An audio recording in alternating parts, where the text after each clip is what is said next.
Welcome back, everybody, to conversation number 96 with the TLC. But before we get started, I want to thank our sponsors. As always, let's start by thanking Conductrix. They've been with us from the very beginning. Thank you, Matt, Nate, Ezekiel, and Ashley, and the entire team. Thank you so much for sponsoring the TLC. We also want to thank our TLC newsletter sponsors, starting with Conductrix, but also Growthbook and SiteSpec. Thank you so much for providing your thought leadership to the community. If any sponsors are interested in joining the TLC newsletter, we do have one slot available. Reach out. We'd love to have your thought leadership. It really makes a difference for the community, and we have one spot, so reach out. Thank you to Convert for sponsoring the Conversations channel on the TLC Slack. Each month, they work with me, Marcella and I work together. We come up with a theme to get the community talking to each other and sharing information about yourself, and we learn about each other. The theme this month is Moments That Matter. An example question that we have out there is like a moment that happens in real life that led to inspiration for a test in your life. So, maybe you're at the grocery store and there was an inspiration moment and it made you think, oh, wow, that could be a test. So it led to a hypothesis. And we ask the question and then people start talking about it. It's a great opportunity. And the cool thing is actually talking to each other and learning about each other can lead to money. And then having your answers posted on LinkedIn and the TLC newsletter. It's a great opportunity to get to know each other and win money. So go participate, have an opportunity to learn about each other and win money. And last but far from least, thank you, Eddie Aguilar and Blazing Growth for sponsoring the TLC community.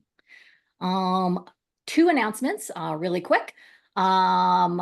TLC Mentorship Summit, again, June 4th at Experimentation Elite. Get your tickets now before they're gone. It's going to be another great year. And of course, our mentors, Els, Abby, Lucas, Ruben, and Tone are all going to be there. So come see us. I'll be there. We're going to have a great time. Experimentation Island 2026, we're working on it now. In fact, I'm meeting with Tone this afternoon. We're going to be talking about the theme next year. And right now you can go to experimentationisland.com and sign up to be notified. Ticket sales are going to be available very, very soon. So sign up to be the first to be notified. With that, let's talk about Till. Till is someone I feel incredibly lucky to call a friend.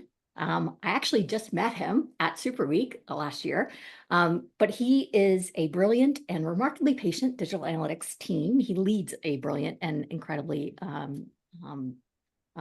remarkably patient digital analytics team at a major international logistics company. He helps them turn chaos into clarity, which is something he's intimately familiar with, thanks to what he affectionately calls his ADHD superpowers. Till has long since traded dashboards for whiteboards, coaching sessions, and the occasional souffle analogy. He's a thoughtful, values-driven leader known for guiding his team with empathy, curiosity, and just the right amount of dry humor. Outside of work, he rows, he cooks overly complicated meals, yay, ADHD superpowers, and he chases after his kids who apparently have a better sprint metrics than most of us. But what he really makes this introduction special for me is that I had the chance to get to know him over long meals and hallway conversations at Super Week. We bonded over our shared love of this community, people-centered leadership, and especially our families. He had the opportunity to hang out with me and my husband, Shannon, and my 21-year-old son, Jacob. And we bonded over having discussions of the challenges and unexpected gifts that come with ADHD, because both my husband and son also have ADHD. And we bonded over what it takes to lead remote teams. It was one of those rare, honest, and meaningful conversations that really stuck with me. And it made me appreciate just how deeply Till leads, with clarity, care, and a whole lot of heart. So today he's here to share what it really takes to build high-performing remote teams, how trust, inclusion, and patience make more difference than any tool ever could. So please join me in welcoming Till. Thanks, Kelly. So I can actually thankfully skip at least one of my slides because I don't need to introduce myself anymore because I think that's was the perfect introduction I ever got. So thank you.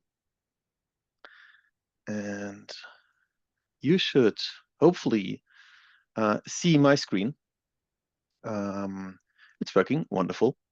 So we're talking today about leading remote analytics teams, but in fact, it is about looking after humans because what we do when we lead teams, we look after humans, adults who wants to work, and who needs sometimes some guidance, sometimes someone who actually gets roadblocks away, someone who has an ear, someone who's there for them. And especially if we talk about doing this remote, it needs more effort and more things you need to look after as a leader than if you do this perhaps in an office. Everything I say is always out of my view as a team lead, but it could also help someone who's not a team lead, but actually to ask their leadership to change in a way it helps them more, especially if they're remote. So thankfully this is not working as expected. Good, let's do it like this. If I talk about leading teams, the first thing I have to do is a shout out to my colleagues, because I couldn't stand here and talk about leading teams if I wouldn't have fantastic colleagues I can lead, who makes my life easy because they are wonderful in the way how they work, how we do everything, which I will talk later on. So without giving here any names, because I don't know if they want to, but to those who I work with, a big thank you, because I couldn't do my job if you wouldn't be there. That's me. As said, I love to cook, I love to row, I love to communicate with people, same-minded people, but that's all about me. So I want to introduce the whole topic a little bit with a funny side. So give it a go. After reviewing the badge swipe data, we've concluded that only 3% of the workforce is physically coming into the office. Also, it's empty. Like, we can see no one's here. Today I'll be presenting the return to office plan. I can't believe we're doing this again. This is a comprehensive plan inclusive of the following perks for those that come into the office at least 3 days a week. We've expanded our drink selection to include all 36 flavors of LaCroix and installed kombucha taps at every other desk. As far as recreational activities, we'll be offering salsa on Tuesdays, dodgeball on Wednesdays, and conference room C and shaman readings on Thursdays. Our pet policy will now include not just dogs, but cats, iguanas, fish, and hamsters. For any exceptions, please seek approval from your manager. In addition to these perks, the following language has been strictly banned in the next iteration of Return to Office. Sorry I was on back-to-backs, drinking from the fire hose, living the dream in response to how's it going, and piggybacking under any circumstance. We hope that you'll join us in our 11th attempt to return to office. And just to be clear, it's not that we don't trust that you're working productively from home, but rather that we know you're not working productively. Okay, we gotta change the last part.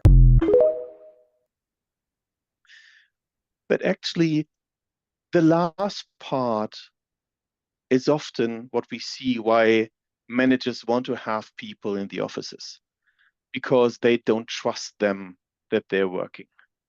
But here we are, because I think the first really important part is we as leaders need to lead by example. If we don't show how we can work from anywhere, how should others follow us?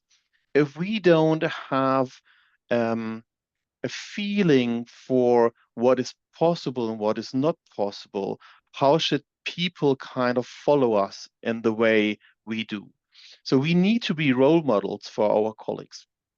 And this is not always the case. We can have people who are role models for us. So it's not like here we are the kind of superhumans knowing what to do. No, but we actually have the job to guide people.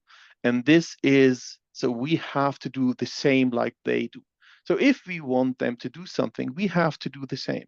If they should be on time somewhere in a call, we should be on time. Or otherwise, if they are not and you're not, don't be angry about them that they are not on time in a call. If you want them to be in an office, you have to be in an office. But like whatever we do it is on us to showcase things are possible and needed, and there's a value behind doing something. Because if we don't believe in it, nobody in the team will most likely believe in this. So it is really, really important to do this one step first and think about what we want to achieve with the team, how we want to lead a team, how we want the team to evolve, so we can lead by example. Directly after this, and I think even on eye level, is trust. We need to trust the people we are working with. If we don't have this trust in our people, doesn't matter if you work a day with them or 10 years, you have to have this trust, especially if we're working remote. If I don't trust someone, I will kind of start to micromanage. I will look after everything they do. If I don't see them online, I will ask myself, like, what are they doing? But this makes not just their life miserable, but also my life. So we need to start trusting into the people we're working with. And I know it kind of trust is not God-given. It's not falling from somewhere and you can just pick it up. But it's actually on us to do this first step, to trust the people we work with so they can trust us. We can't stand there and micromanage them or whatsoever, and at the same time say, hey, I want you that you trust me. I will do everything what is needed here to do this kind of best thing for our company. You just have to trust me, but I don't trust you. No, we have to showcase that we trust them. And it's not words, it is actions we need to take. So it is about, if they ask for something they want to do, trust them that they will do this in the best way possible. If they say, hey, I'm half day off, don't ask why. Just say, okay, fine, see you tomorrow. If there is something happening, ask for, how can I help you? And not, why is this happening? All this can create this trust. And the trust is needed because otherwise we can't create safe spaces. But a safe space is so important. If we don't create a safe space, people will not open up in the best way possible, especially remote. This is so important. You just see people in front of a camera like you see me now. And we always like more like this in front of a camera because nobody's walking around. It's not like you you see someone naturally doing something in front of you at an office, in the kitchen, whatsoever. We just see us in front of the camera. But with this, we kind of need to start creating the safe space so we can trust people, but also we know that people will open up if they want to speak up, that they share what is important to them, that we share what is important to us. So we actually, as one, can grow to something better than we are kind of as single persons and just looking after the one thing we do. But actually what we want to do is to work on something together. And therefore we need this safe space.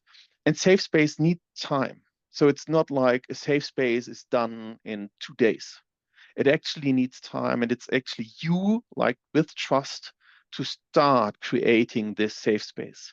Being vulnerable, show that kind of things matter to you, that days are not always good, that something is happening and it's affecting you, that all these kind of small things, but things that people see you are human like they are. You have good days, you have bad days.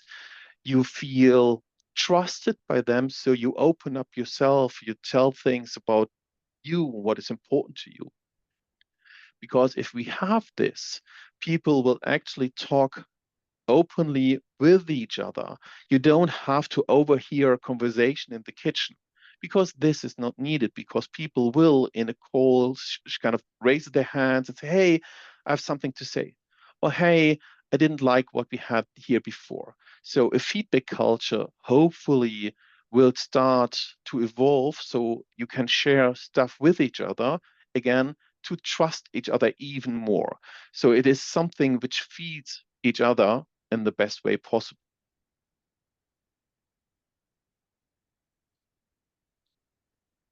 as a leader, and sorry for my French, but be transparent as fuck. Whatever you have and you can share, please share this with your team. You are working with adults. You're not working with kids. Whatever you have and you hide in front of your team, people will recognize that you hide something, and they will kind of question why you hide this in front of them. So we talked in the beginning about trust. If you don't share as much as you can, then this will kind of have each time a little bite into this into the trust, and the trust step by step can hurt or can be damaged. So whatever you have, whatever you can share, do this, because like you're working, as I said, with adults, so treat them as adults. And if there's something which is confidential, sometimes there is, but you can say, this is happening. I can't tell you more because otherwise I will most likely went to jail and I don't want to do this. But in the moment where I can, I will tell you.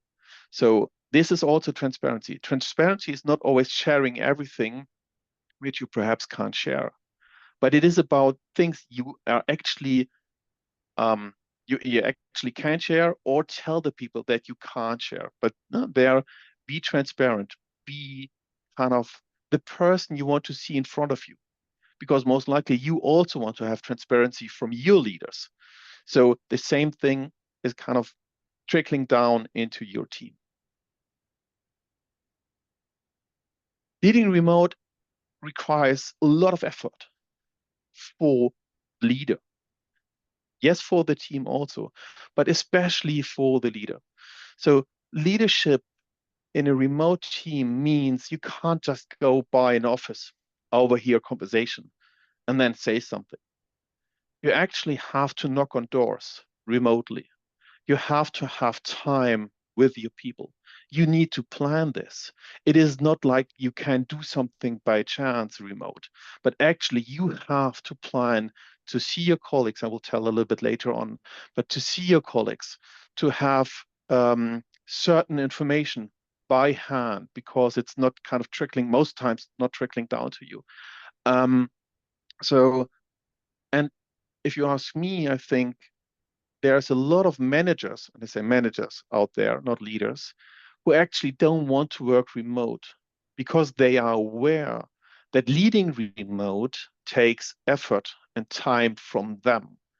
And they are not willing to give this time and effort to lead a team remote. Be available for your people. This is effort.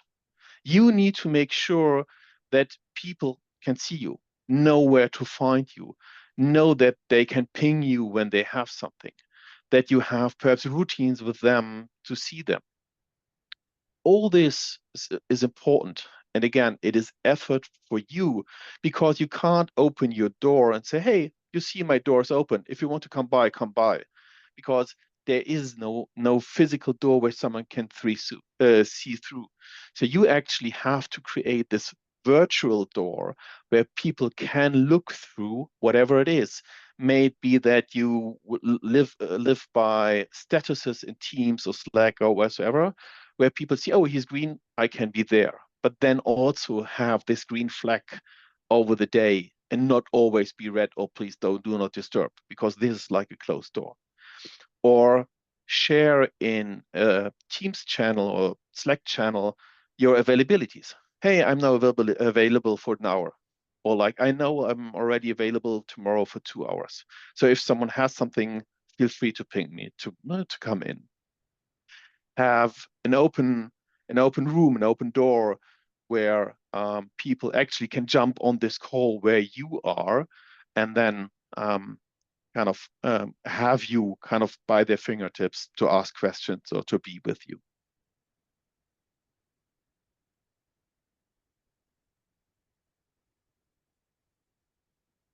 I think the most underrated value is empathy in so many things when we work as analysts, but also when we talk about leading teams.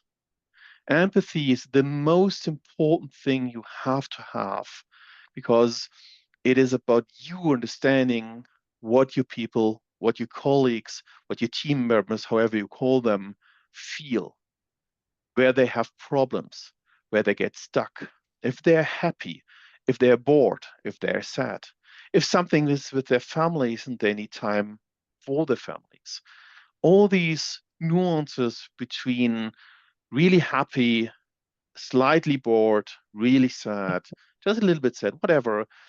This is something you need to kind of get your fingertips at to understand what's happening. The biggest problem is, again, you're not in the office. So you can't see this person over the day and kind of follow and say, oh, like, Kelly doesn't look so good today, so perhaps I should talk to her. Because we don't have a living face in Slack or Teams. Thankfully, it would be weird if you have this. But it's the subtones you have to have, the subtitles, if you want so, which are not really written. But if you read messages from colleagues, we're like, this feels different to normal. Or in a call when they are like, they're always on camera. Today they are not. And it's not to jump on this train like, hey, why you're not on camera? Give them time to be not on camera. That's completely fine. But take the time to later on connect to them and say, hey, Kelly, I saw you weren't on camera today. Is everything fine? It's the small things which are so important here to understand how your team feels. Because if everything next to excited or normal is something which they will block to work. And I don't want to say work is everything, don't get me wrong, but actually they're kind of, you want them to work in the best way possible for themselves and for you. So you have to have a feeling how you can help them. And if this means taking a day off is important, then take a day off. Because if you come back, you're refreshed, you can work again, you feel better. Like if I have you in this status, even me not knowing in kind of the office, but like working, the problem is you will not perform as you normally perform, which will perhaps drag you even more down because you can't do what you normally do, but at the same time you don't feel seen. So this is a little bit like a devil's circle which can happen. So having this empathy, understanding what's happening is remote, hard, but doable, and it's effort and really, really needed. Try to see your team once a day. Helps being empathetic, helps in other things. But and again, is work, is effort, as I said in the beginning. And I don't say have meetings like 5 hours a day with them. No, no, no. It's a 5-minute thing. But try to see them, be like hear them. Again, doesn't have to be always on camera, but to have a connection point to them. They have the possibility to talk to you. They have the possibility to address something to you, and the other way around. So have the possibility to see them once a day, giving you a view on what I do. So we have Mondays a weekly planning. I see them already like for up to an hour, roughly. On Tuesdays, Wednesdays, Thursdays, Fridays, we have our dailies. Something between 5 minutes and half an hour, depends on our mood. Just talking a little bit about does someone need help? Is there something where someone else can chip in? Or is there just something you want to share because something wonderful happened and you would just want to give this excitement to others also, especially working remote. Like it's wonderful to stand next to this wall, but this wall don't get my feelings if I'm excited. So I love to have someone I can kind of share my excitement to. And there are other calls, as you can see, what we do, but like having those at least daily short connections is really, really important out of my view with your team. With this, create room for private life stories. And I know not everybody is like, hey, this is my work family. Completely get this. This is completely fine. Especially the bigger the company, the bigger the corporate stuff is, the less people are there for other people, but perhaps just for work. But there will always be people who want to have the possibility to have this room for private life stories. And this is important so they feel seen, they feel heard. And especially if you talk about analytics people, most of us are somewhere on the spectrum of autism, like a little bit, all of, like everywhere. And not everybody feels well to share something, but there are others who really feel well about sharing something. And I think to have this room for private life stories is something which shouldn't be mandatory, but kind of be available. What do I mean with this? Is we have a weekly starter and a weekly closure. Mondays 9:30. Everybody is welcomed if they want to for half an hour to join. Talk about the weekend, talk about family, talk about whatever you want to talk about. Sharing kind of your story about the bicycle ride you did, or kind of what fun you had with your dog, or sad moments, or whatsoever.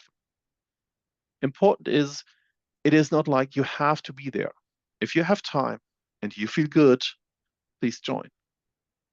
The thing is, you as a leader, you need to be there.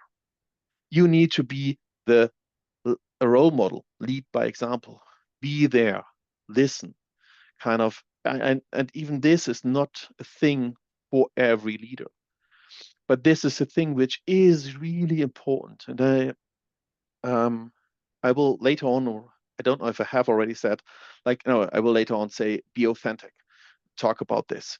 And perhaps this is not authentic for everyone to be there, but this is a step where you have to have this step over your comfort zone, to be there for your team, to listen to them, to give them the room. Plan one-on-one meetings with your people. Once a week, every second week, I don't know. But give them the possibility to have time with you alone, planned time. So not like, oh, now I have something I need to talk to you, but planned time for strategic things they want to talk to you, for you to actually, again, empathy, understand what's going on in their life, what's happening. Is there something you need to help them with? How long doesn't matter, up to you and the person who wants to talk to you. I have seen one-on-one meetings half an hour. I've seen one-on-one meetings 2 hours because there's so much to talk. It really kind of depends on who you're talking with and how comfortable they are with such meetings. But try to have them on a recurring basis so you have this connection to the people you're working with. Because again, remote, you don't see the person every day or whatsoever in the office. So you need to have this planned time, like one-on-one meetings.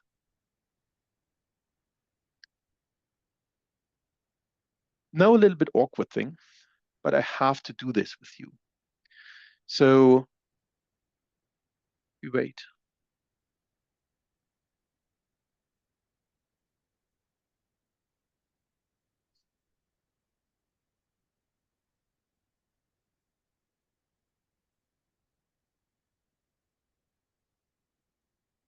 These were 15 seconds of silence. For many people, especially in a call, this is really awkward. Yeah, exactly, Jim, exactly. If you go like, has anybody got something to say? You go silent for 15 seconds. You can actually see people trying to scrape the wall because like, what's happening here? But those 15 seconds are so important because you give people time to speak up. Not everybody is extroverted. Not everybody is having the next thing they want to say on the front tip of the tongue to spit it out. There are people who actually need time to think about what they want to say. If this is an adequate answer to the question you said, if this is actually meaningful, if others would be interested. So there are so many things people could consider why they need time to speak up. But if you go in like, okay, any more questions? Good, thanks. Have a good bye. I have a good day. You kind of you throw those people under the bus because they don't have a chance to speak up. So whenever you ask a question, count down at least to 10, perhaps 15 seconds to give those people a chance to speak up. And if you know you have extroverted people in kind of your team, they will kind of fill this gap. Tell them privately, not in front of everybody, please, but privately to also keep their mouth shut for 15 seconds so that introverted people can speak up and have the time. If you do this with bigger groups and perhaps even with not team members who know you, you can actually say, like if you start a call, hey, if I pause, I always pause for 15 seconds so people can think and answer. So don't feel awkward, but please give people time to think. So you actually give people context why you do this gap, but this is really important. It is about being inclusive, right? So giving people the chance. As for now, and I'm speaking roughly 25 minutes, 24 minutes, I haven't just talked about people and things leaders need to do, spaces you need to create. I haven't spoken a word about any tool. And this is on purpose because every tool should have a purpose, but it's just a tool. So often people are like, oh, cool. So we need this tool and this tool and this tool for our team to collaborate. No, you don't. First, you need people to collaborate. Otherwise, you would never collaborate. And if you've done this and if you established kind of the way to talk with people, then you can think about tools. Then you can think about what is the right tool for us. Because in the end, it doesn't matter. Is it Teams, is it Slack? They do the same. Yes, they have pros and cons. Is it Microsoft Planner? Is it Jira? Is it like they all have pros and cons. In the end, they do more or less the same. So you need to have those tools because they have a purpose for you, but also not more. And you should also not have more tools than the tools which have a purpose, because otherwise you get distracted by tools. The thing is, you should be distracted by people. That's important. Just because we talk about tools and people are always asking, like, what are you using? So we're using Jira because it was there. It is something we have in the company. And we have there everything in what we do, like task-wise. We give people the possibility to raise tickets with us on a website. So they can raise the ticket without even having Jira access. Because being inclusive, not everybody likes to work with Jira, but everybody is able to do something with a website. We have teams with a lot of channels, as you can see. But for us, all of them have a purpose. It may look completely different for you. That's completely fine. Just it should have a purpose. And here for us, that's communication. We have Confluence. That's kind of our truth, where we have all our knowledge in. Again, could be something completely different for you, but it is something where you most likely will store your knowledge. And to make life easier, we have some automation. So we don't need to do everything so people can actually do things they like to do and not copy over tasks to teams so they can discuss it. But there's some automation. But this is just to give you an idea. There are tools, but they all have a purpose. And it's, again, not about the tools. Let's be honest, we will make failures. And that's okay. And that's good. Because otherwise we will not learn. And making failures also as a team lead is so important, because if we wouldn't make failures, we wouldn't grow. But we need to grow with the people we have in our teams. The people we have, the people we are working with, those are the people who let us grow in the way how we communicate, in the way how we think, in the way how we get challenged, um, in the way we do stuff. And we should embrace this and kind of stand there and like, I'm a human, I will do a failure, and talk about this with your team colleagues openly. And also, if you did one, kind of be honest and say, I made a failure. Like, again, trust. If you hide this, people perhaps don't trust you. So stand there and say, like, this was like not good. Let's think about how we can do this better.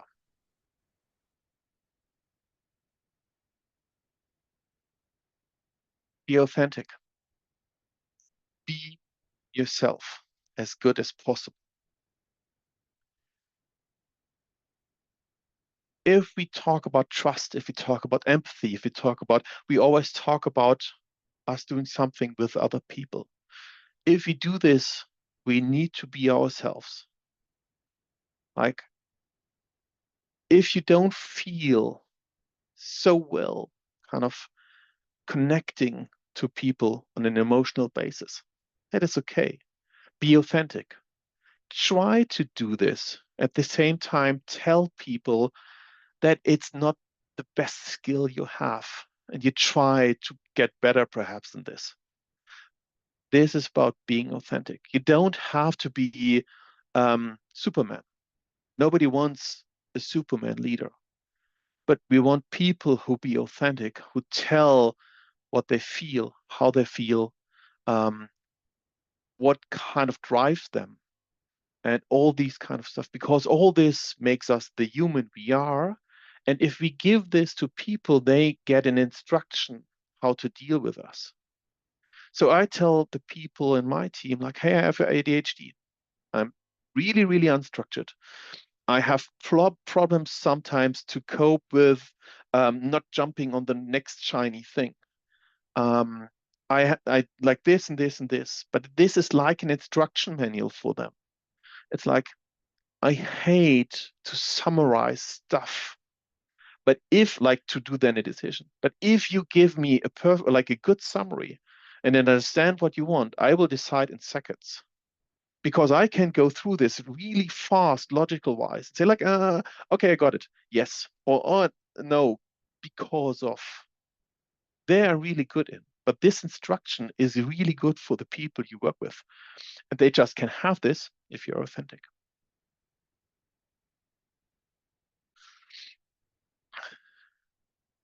Almost last, not least, work is just one part of life. And I think this is so important, because people always tend to have a language which prioritize work before everything else.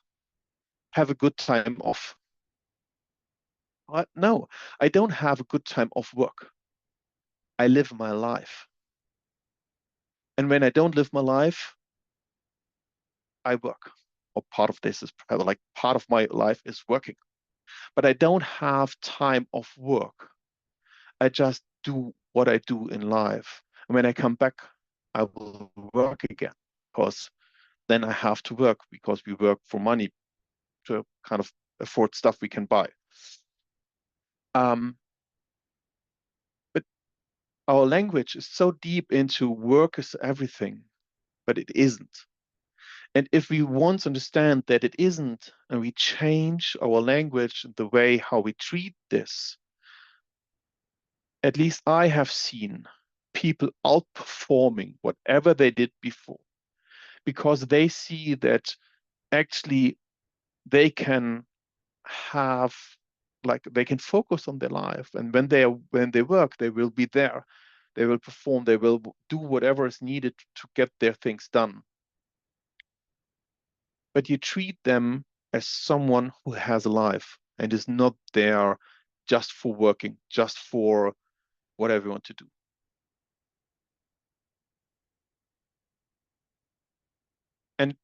in the best case, passion let everybody into your team. So in the best case, everybody's there because you share the passion about the work you do, the things you want to do. Embrace this, love this, take this as a motor to drive your team. Because if you feel this passion with others, you can kind of go almost everywhere with them. You can do almost everything with them because you have this one thing which connects you, which helps you to have good time together, to create a safe space, to have trust, and even to make your life as a leader less effortful because it doesn't feel like so much effort.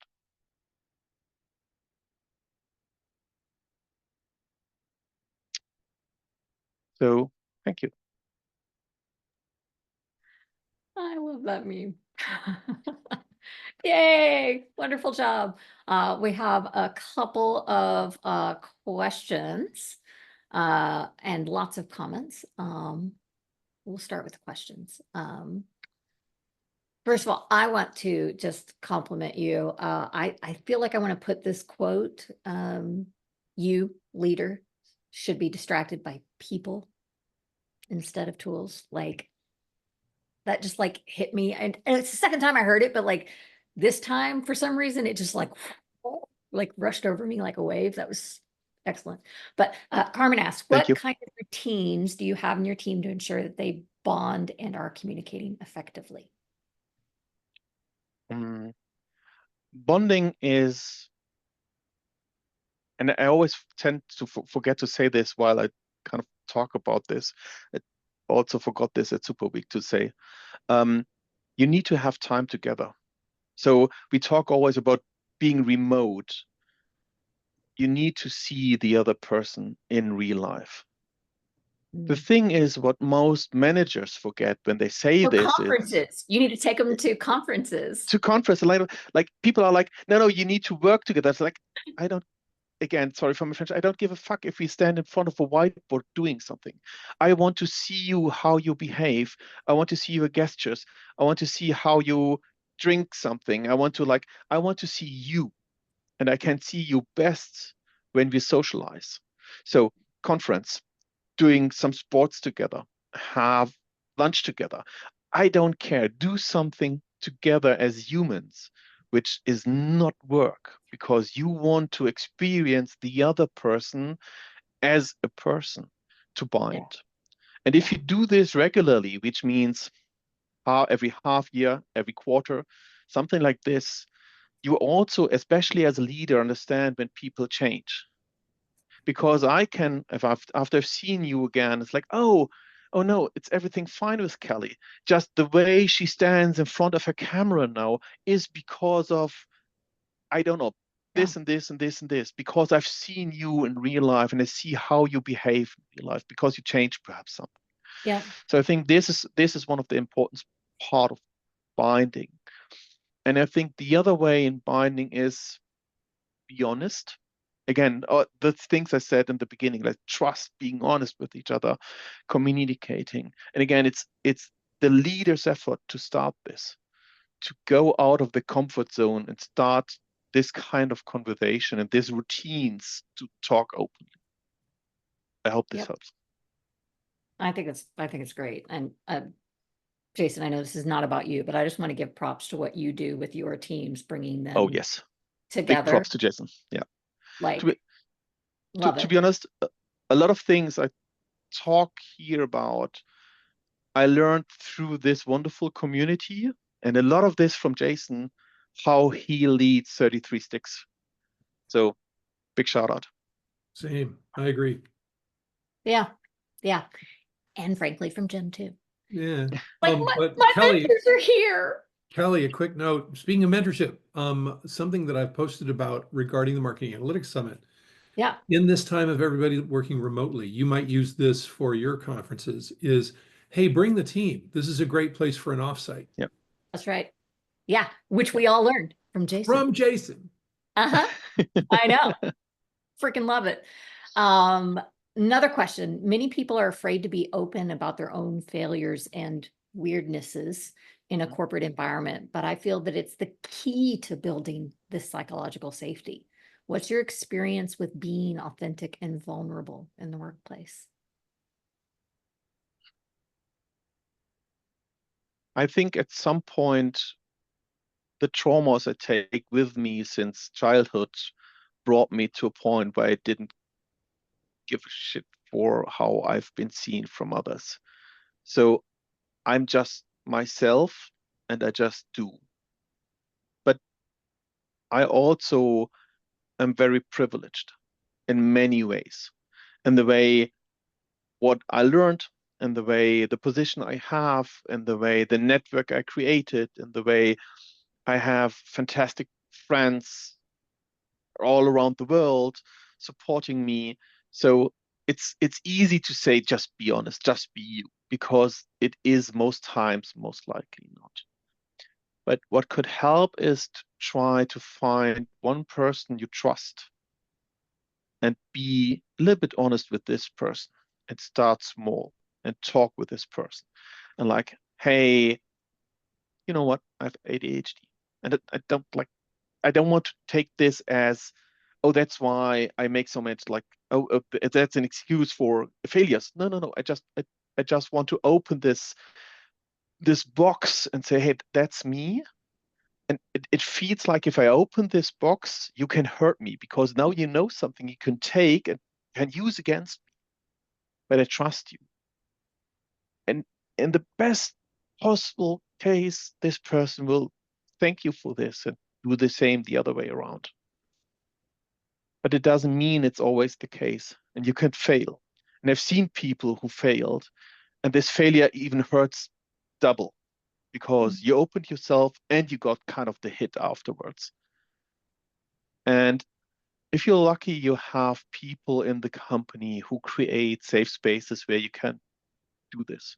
And here, next shout out for Carmen, because she created a neurodivergent group in our corporate environment where people feel safe to share. Where the first time I entered this group, I had a moment of, I belong here. I feel seen. I feel heard. I feel like what I say resonates with people, not because it's Till, but because of symptoms they have too.